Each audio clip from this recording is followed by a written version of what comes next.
Major अभिनंदन सिंह इस समय मेरे साथ हैं, यूपीएससी क्वालिफायर हैं और खास बात यह है कि 8 साल आर्मी में सर्व करने के बाद अखनूर का रहने वाला अभिनंदन जो है उसने यूपीएससी को क्वालिफाई किया। इस समय अगर आप अभिनंदन के घर में आएंगे तो काफी रौनक है, घर वाले भी खुश हैं, रिश्तेदार भी आए हुए हैं। लेकिन आप जानते हैं कि जब आप आर्मी में सर्व कर रहे होते हैं तो सबसे मुश्किल बात ये होती है कि आप किसी भी और चीज के लिए टाइम निकालना मुश्किल हो जाता है। ऐसे में यूपीएससी को क्रैक करना, जिसे माना जाता है कि देश का सबसे मुश्किल एग्जामिनेशन है, लाखों बच्चे अपेयर होते हैं, कुछ ही बच्चे सिलेक्ट होते हैं। कैसे अभिनंदन ने ये यूपीएससी क्वालिफाई किया, सब पर बात करेंगे। अभिनंदन, सबसे पहले तो congratulations. Thank you so much. मुझे बताएं कि आर्मी में आपने लगभग 8 साल से सर्व किया है। आर्मी में जाने का फैसला क्या आपका अपना था, खुद अपने शौक से गए थे, या फिर आपको पेरेंट्स ने कहा था कि हमें लगता है कि हमारा बेटा आर्मी ऑफिसर होना चाहिए इसलिए आप आर्मी में गए? जी, ऐसा नहीं है कि पेरेंट्स की तरफ से कभी ऐसा प्रेशर रहा नहीं। 2014 में मैंने इंजीनियरिंग अपना खत्म किया था। इनफैक्ट 2013 अगस्त में मैं आर्मी में सेलेक्ट हो गया था। मेरा यूनिवर्सिटी एंट्री स्कीम था, तो उसमें प्री फाइनल ईयर में मैं ऑलरेडी आर्मी में सेलेक्टेड था। तो डिसीजन क्लियर था कि मुझे आर्मी ही ज्वाइन करना है उस वक्त, क्योंकि देश सेवा का हमेशा से जज्बा रहा है। तो आर्मी से बेहतर शायद कोई चीज़ है नहीं जिसमें देश सेवा का मौका मिलता है। तो पिछले जो 8-9 साल मैंने आर्मी में बिताए हैं वो मेरी ज़िंदगी के सबसे बेहतरीन सालों में से रहे हैं। तो पढ़ाई आपने अखनूर से ही की थी, शुरुआती जो पढ़ाई की?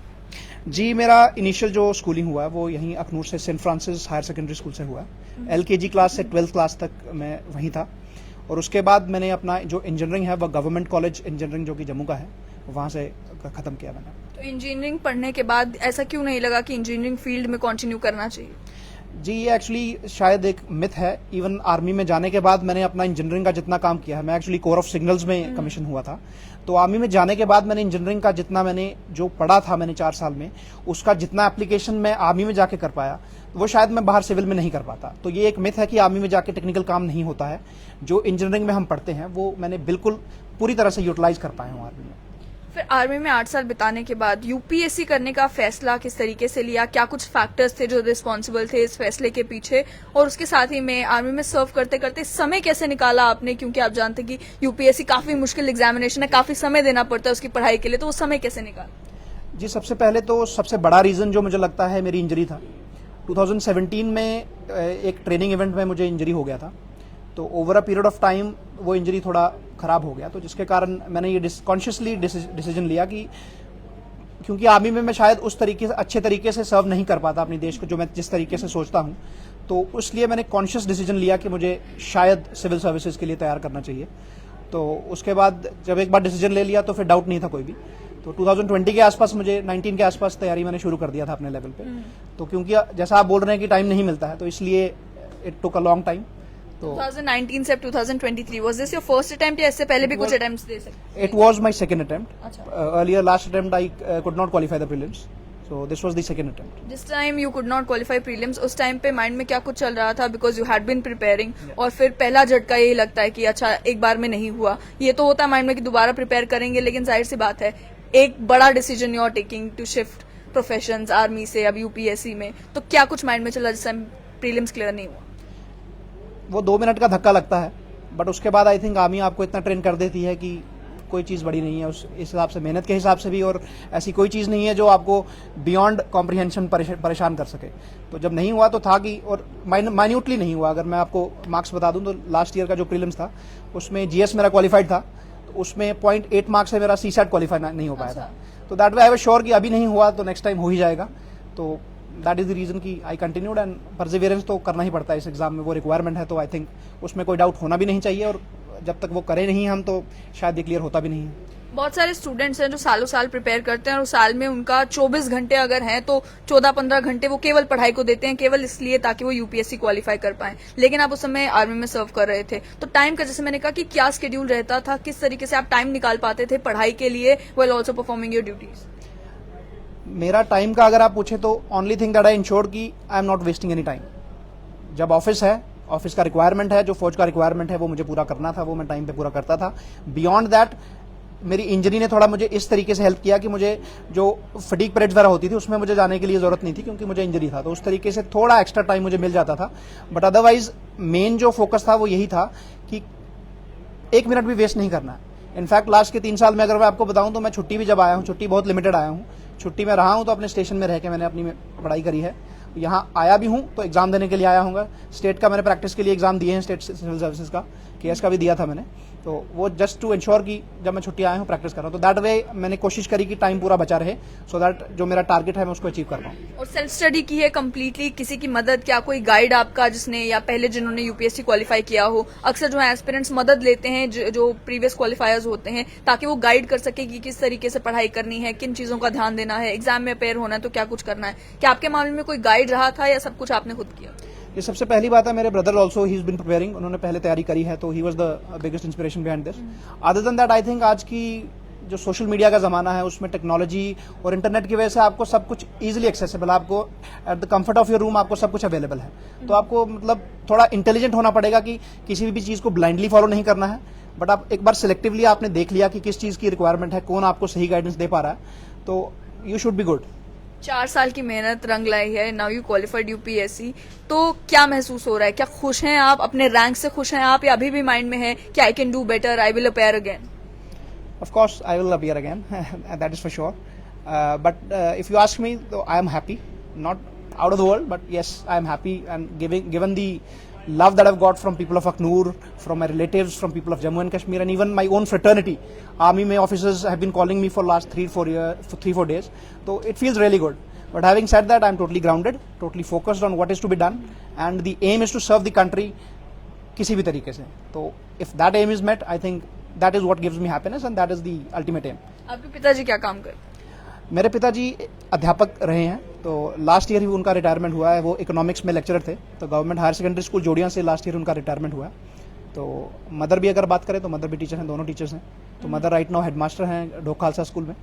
तो उन दोनों का कितना इन्फ्लुएंस रहा है आपके इस डिसीजन पे? जब आपने, जाहिर सी बात है पेरेंट्स का होता है जब एक बार नौकरी मिल जाए तो उनको लगता है कि अब बच्चा जो है वो सेटल हो गया, लेकिन आपने जब ये डिसीजन लिया कि अब आर्मी से I will start preparing for UPSC, were they totally supportive of it, या फिर उन्हें भी लग रहा था कि 2 माइंड्स में होना ठीक नहीं है, आपको लग रहा है? What were their reaction? जैसा मैंने पहले बताया कि फर्स्ट थिंग इज कि मेरे ही दिमाग में 2 माइंड्स का कोई इशू नहीं था। I was absolutely clear, 100% focus clear था कि दिस इज डन। आर्मी ने मुझे बहुत कुछ दिया, बहुत कुछ अच्छा सीखने को मिला, बट इंजरी के कारण I might not be able to serve. तो उसमें कोई 2 राय नहीं थी कि मुझे इस तरफ अभी जाना ही जाना है। और जहां तक रही बात घर वालों की, घर वालों ने पूरी तरह से सपोर्ट किया, इनफैक्ट हमेशा से उन्होंने सपोर्ट रखा है, तो कोई डाउट नहीं। और जहां तक मैं आपके पापा के बारे में बताना चाहूंगा, उन्होंने खुद भी तैयारी करी है अपने टाइम पे। अच्छा। तो ही अंडरस्टैंड्स, इनफैक्ट मतलब यू विल बी अमेज्ड कि पापा क्या करते हैं, यूट्यूब पे यूपीएससी की वीडियोस देखते रहते हैं कोचिंग की, तो वो पूछते रहते हैं कि मतलब ये पढ़ लिया तुमने, ये पढ़ लिया, तो उनको हमेशा से इंटरेस्ट रहा है। तो अगर आप इस जर्नी की बात करें तो somewhere that gratitude is towards him कि उनका हमेशा से वो सपना रहा है। तो आई थिंक क्योंकि उनके लिए बहुत बड़ी चीज़ है, तो उस एंगल से ये मेरे लिए बहुत बड़ी चीज़ है। तो आज उनको लग रहा है, जो हर माँ बाप की ख्वाहिश होती है कि अगर हम कोई अपना सपना पूरा नहीं कर पाए तो वो हमारे बच्चों के थ्रू जो है वो पूरा हो जाए। आपको लगता है कि आपने अपने माँ बाप को वो सपना जो है वो आज पूरा कर दिया? I can say that very proudly, I can say that. And yes, अभी जब उनको प्राइवेटली मिलेंगे, अभी तो तामझाम चल रहा है, तो जब आराम से बैठेंगे तो देन शायद वो सिंक इन होगा। तो otherwise yes, really happy for that. और आपके भाई का, क्योंकि वो भी प्रिपेयर कर रहे थे, तो अब उल्टा होगा, पहले वो आपको गाइड कर रहे थे कैसे प्रिपेयर करना है, अब आपका क्वालिफाई हो गया, now you will be guiding him how to prepare. जो हमारी फैमिली का हिसाब है, we are a constant support system for each other. हम एक दूसरे को हमेशा पुश करते रहे हैं, तो कभी मेरे को जरूरत पड़ती है, कभी उनको पड़ती है, तो वो एक कांस्टेंट प्रोसेस है, तो पुश चलता रहेगा।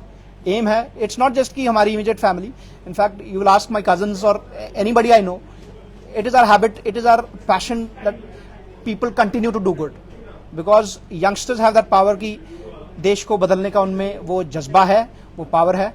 और अगर हमारे पास वो ताकत है कि हम एक भी बच्चे को एक सही दिशा दिखा के उनको वहां तक पहुंचा सकें, तो I think that is the M.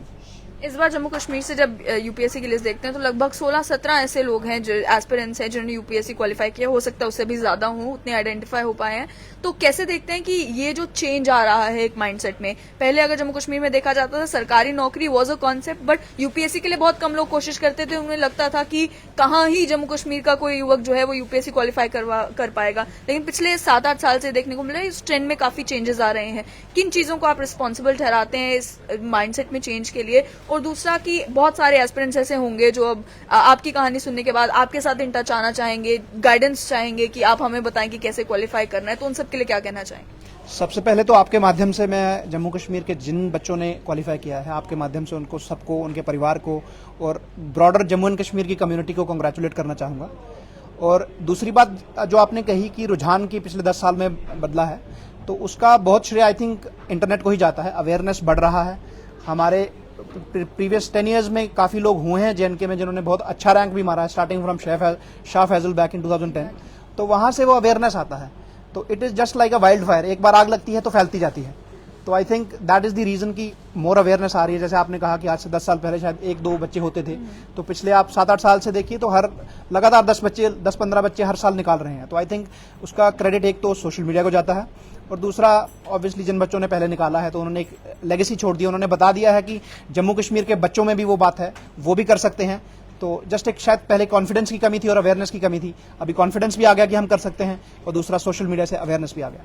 आप अखनूर के रहने वाले हैं और अभी जो टॉप 10 में भी लड़की आई है प्रसन्नजीत कौर, वो भी उसका 4th रैंक है और वो पुंछ की रहने वाली है। तो जो लोग पेरिफेरल रीजन्स में रहते हैं, अक्सर उन्हें लगता है कि हमारे पास तो इतने रिसोर्सेज नहीं है कि हम यूपीएससी की तैयारी कर पाएं, या कई लोगों को लगता है कि हमें इस समय घर की मजबूरी है कि हमें जॉब करनी है, पैसा कमाना है, घर का ख्याल रखना है, हम कहाँ यूपीएससी के लिए तैयारी कर पाएंगे, हम कहाँ 10 घंटे डेडिकेट कर पाएंगे पढ़ाई के लिए। तो क्योंकि आपने काम भी मैनेज किया और साथ में यूपीएससी की भी तैयारी की, उन लोगों से क्या कहना चाहेंगे जिन्हें लगता है कि जस्ट बिकॉज उनके पास रिसोर्सेज कम है या उनके पास समय कम है तो वो यूपीएससी क्रैक नहीं कर पाए? मैं ये मानता हूं कि जैसे आपने बताया कि कई सोशल इकोनॉमिक कंडीशंस नहीं सूट करती हैं कई बार, but at the end of the day आपको ये रियलाइज करना है कि जिंदगी एक ही है। आपको कुछ टफ डिसीजंस लेने पड़ेंगे, रिस्क लेने पड़ेंगे। जैसा आपने प्रसन्नजीत के बारे में बात करी, आई थिंक उनका फर्स्ट अटेम्प्ट है, अभी वो 22 साल की हैं और पुंछ में रह के उन्होंने ऐसा कर दिखाया है। तो सबसे पहले तो उनके घर वालों को बहुत बहुत मुबारकबाद। तो उन्होंने ये प्रूव कर दिया है कि फ्रिंजेस में रहने के बावजूद भी, क्योंकि जैसा हमने पहले कहा कि टेक्नोलॉजी आपको दिल्ली लेके चली गई है, अभी आपको दिल्ली जाने की जरूरत नहीं है। दिल्ली में इनफैक्ट अगर आपने रिसेंट प्रीलिम्स देखा हो तो वो इनफैक्ट यूपीएससी ऑल्सो ट्राइज कि कोचिंग इंस्टीट्यूट में जो लोग बैठे हैं उनको एडवांटेज ना मिले, सबके लिए इवन गेम हो जाए। तो उसके लिए आई थिंक अपने आप को लो कॉन्फिडेंस करने का कोई जरूरत नहीं है। तो जैसे उन्होंने प्रूव कर दिया है कि फ्रिंजेस में रह के पॉसिबल है। तो internet is the game, internet is the game changer. उसने सबको बराबर प्लेटफॉर्म पे ले आए हैं। तो आपको अंडर कॉन्फिडेंट होने की कोई जरूरत नहीं है। जस्ट एक बार मन में विश्वास रखना है कि मैं भी कर सकता हूं, और एक बार आपने विश्वास रख लिया फिर उसको आपको बैक करना पड़ेगा डिसिप्लिन के साथ और कंसिस्टेंसी के साथ। तो I think that is the key. थोड़ा प्रिसाइज अगर बात की जाए तो स्टडी मटेरियल्स के मामले में या फिर सब्जेक्ट चूज करने के मामले में, जिस टाइम आप मेंस दे रहे हैं, क्या एडवाइस देना चाहेंगे जितने भी एस्पिरेंट्स हैं उनको? आपने किस तरीके से चूज किया कि आप कौन सा सब्जेक्ट लेते, या आपने किस तरीके से चूज किया कि कौन सा स्टडी मटेरियल पढ़ना है? क्योंकि अबंडेंस है, इंटरनेट पे भी अगर आप जाएंगे अबंडेंस है। How do you narrow it down? First of all I stick to the optionals thing. तो ऑप्शनल का आपको सबसे इंपॉर्टेंट जैसे क्राइटेरिया सभी टॉपर्स बताते हैं कि क्राइटेरिया इज आपका इंटरेस्ट, क्योंकि ऑप्शनल इज समथिंग जो कि बाद में गेम चेंज करता है। तो अगर आपका इंटरेस्ट नहीं है तो 2 महीने 3 महीने पढ़ के आपका थोड़ा you will B board by that. तो क्योंकि optional is the game changer, तो ऑप्शनल आपका वैसा होना चाहिए कि आपको इंटरेस्टेड मतलब रहना है उस सब्जेक्ट को, स्टिक कर सके आपको। तो जहां तक मेरी बात है, मैंने फिलोसफी ऑप्शनल लिया था। तो मेरा तो एक तो रीजन ऑब्वियसली इंटरेस्ट था, दूसरा क्योंकि टाइम की कमी थी तो मुझे ऐसा ऑप्शनल चूज करना था जिसमें सिलेबस थोड़ा लिमिटेड हो। तो that is the reason I chose philosophy. बाकी इट्स ऑल इंडिविजुअल। अगर आपको किसी पर्टिकुलर सब्जेक्ट में इंटरेस्ट है तो choose that, but having said that you have to be backing yourself to work hard to crack it down. और study material choose करना, how do you narrow it down with the abundance of material that is present? YouTube पे हजारों videos हैं, हजारों channels हैं, how do you narrow it down? Study material के लिए सबसे पहली बात है कि आपको ज़्यादा लेफ्ट राइट भागने की ज़रूरत नहीं है। आप 1 या 2 टॉपर्स को देख लीजिए जो आपको ठीक लगे, क्योंकि आई डोंट नो, मतलब I not interacted with the outside world, तो I have been isolated for last 8 years, तो I don't know how the outside world works. But having said that 1-2 toppers आप देखें, उसके बाद जस्ट सी कि उनमें common subject की list क्या है, और एक बार फाइनल कर लें तो स्टिक टू इट। क्योंकि इफ़ यू आस्क मी तो I have kept it simple. Her subject की एक जो कॉमन सब लोग पढ़ते हैं, मैंने भी वही पढ़ी है। करंट अफेयर्स के लिए एक कोई सोर्स उठा लीजिए, उसके नोट्स बना लीजिए, मल्टीपल रिवीजन करिए। At the end of the day point is to remember the things जब आप एग्जाम में डिलीवर करना है। तो उसके लिए just keep very limited stuff, revise it multiple times. अभी जो सेंस ऑफ सेटिस्फैक्शन है ये थोड़ी देर के लिए रहेगी या अभी से प्रिपरेशन दोबारा से शुरू हो गई है कि दोबारा अपेयर होना है तो दोबारा से उस माइंडसेट में आना है कि अब पढ़ाई करनी है और एक और बार जो है रैंक इंप्रूव करने के लिए यूपीएससी क्रैक करना है? माइंडसेट अभी चेंज नहीं हुआ, माइंडसेट इज सेम जो पिछले 3 साल से है, तो शायद थोड़ा माइंडसेट रिलैक्स महसूस नहीं कर रहे हैं? अखनूर आए हैं, अपने घर आए हैं, फैमिली के बीच में, रिलेटिव्स के बीच में, कि थोड़ा अभी रिलैक्स कर लें 1-2 दिन के लिए, उसके बाद वापस स्केड्यूल पे जाएंगे? If you ask me frankly तो मे बी आर्मी ने पिछले 8 साल में मुझे ऐसा वो कर दिया है कि जैसे वो बोलते हैं कि soldier is never of duty, तो थोड़ा वैसा ही है. Yes, I am enthralled by the love that I've got from people of Aknoor, very feeling of gratitude and बहुत ही शुक्रगुजार हूँ सबके लिए. But having said that, mindset ऐसा है कि just stick to the work, जो करना है वो करना है, that is the only philosophy. And yes, अभी देखते हैं, कंटिन्यू विद दैट. बहुत बहुत शुक्रिया. तो ये मेरे साथ अभिनंदन थे जिन्होंने बताया कि इनकी प्रिपरेशन यूपीएससी की किस तरीके से गुजरी और 4 साल का समय लगा, 2 अटेम्प्ट्स दिए, उसके बाद जाकर इन्होंने यूपीएससी क्वालिफाई किया. लेकिन अभी भी मन में ये है कि दोबारा से यूपीएससी के एग्जाम में बैठेंगे रैंक इंप्रूव करने के लिए. लेकिन साथ ही साथ इन्होंने एक बड़ी ही कीमती बात की कि वो जितने भी लोग ये समझते हैं कि सोशो इकोनॉमिक कंडीशंस की वजह से या उनके घर के जिस तरीके के हालात हैं, रिसोर्सेज की कमी की वजह से, या वो जिस इलाके में रहते हैं उस इलाके में अभी तक तरक्की पहुंची नहीं है, उस वजह से वो अपने आप को इस काबिल नहीं समझते कि हम भी यूपीएससी क्रैक कर सके, तो ऐसा कुछ नहीं है. मामला सिर्फ इतना है कि आप अपना माइंड बनाएं और उसके बाद पढ़ाई पर उस तरीके से ध्यान दें कि आपको लगे कि हमारा लक्ष्य अचीवेबल है और उसे हम अचीव करके दिखाएंगे. इस समय अखनूर में अगर आप आएंगे तो बहुत खुशी की लहर जो है वो दौड़ रही है कि अभिनंदन अखनूर के रहने वाले हैं और उन्होंने यूपीएससी क्लियर किया है. इसी तरीके की इंस्पायरिंग कहानियां आप तक पहुंचाते रहेंगे. देखते रहें स्ट्रेट लाइन.